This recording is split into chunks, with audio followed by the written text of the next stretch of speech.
राजा दशरथ के 3 गो औरत रहली। आ जो जंगल का शेर होता है अपने पास कोई भी बाकी नहीं समय में नहीं चलता हूं पहिल की पिटता हूं तोरा वो ना चलता ठीक ना काट देता हूं तोरा पहिल की बाद में दूसर की देखल जते ना एक गो दिल मंगवैया 1000 बार जोड़ी देखो जमी हुई है पीछे पड़ल पूरा यूपी बिहार बा अरे पीछे तोरा के नहीं की कोतरे पगला एक एक और इनका पीछे और हम से लोहार बा ता हमरा पीछे पड़ल बेकार बा काहे जब ओकरा पीछे पड़ल शेरा रोहार बा ता हमरा पीछे पड़ल लो बेकार बा। हाँ जी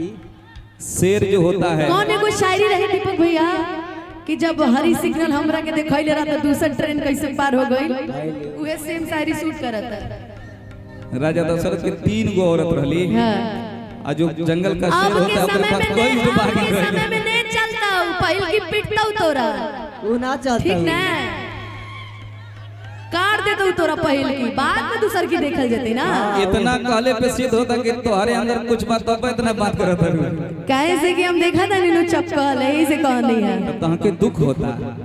ए बाप रे दुख हमके 3 गो ना चलता हूँ 5 जे जो मेरा होगा वो आजीवन मेरा रहेगा उसको कहने की जरूरत नहीं पड़ेगी वो चाहे पहली चिपके दूसरी चिपके तीसरी चिपके हमें फर्क नहीं पड़ता जो मेरा है वो आजीवन मेरा है हमें कुछ कहने की जरूरत थोड़ी है। लगता है हमको हटना पड़ेगा नहीं आप ना हम हट जाते आप सटे रहिए ना हम हट जाते आप सटे तू दूर रहे हो अब हमके यार रहे के नहीं आप सटे रहिए कोई कलाकारी है चाहे तो ऐसे बोल रहे तभी कुछ लोग मेरा तुम्हारे आपके साथ भी नाम गिनवा रहे थे फलनवा ऐसे ही करते इसीलिए लोग नाम ठीक है गिनवा मार्केट रहे में चलता रहता है जे फैलावत अनु उनकर बापे होई लोग पूछ लिया बा कि बोल रे पत्थर की आओ अरे हमारा से पटावे की ना अब कितने बार पटी दीपक भैया आप तो बताओ हमके एक लड़की के तू कितना बार पटी बारे अगल बगल वालन के पटावा ई लोग के पटावा हमके का करवा पटा के हम तो पटल वाली पहले से कैसे अब तू बोलत रह तोहरे से पटल कर लो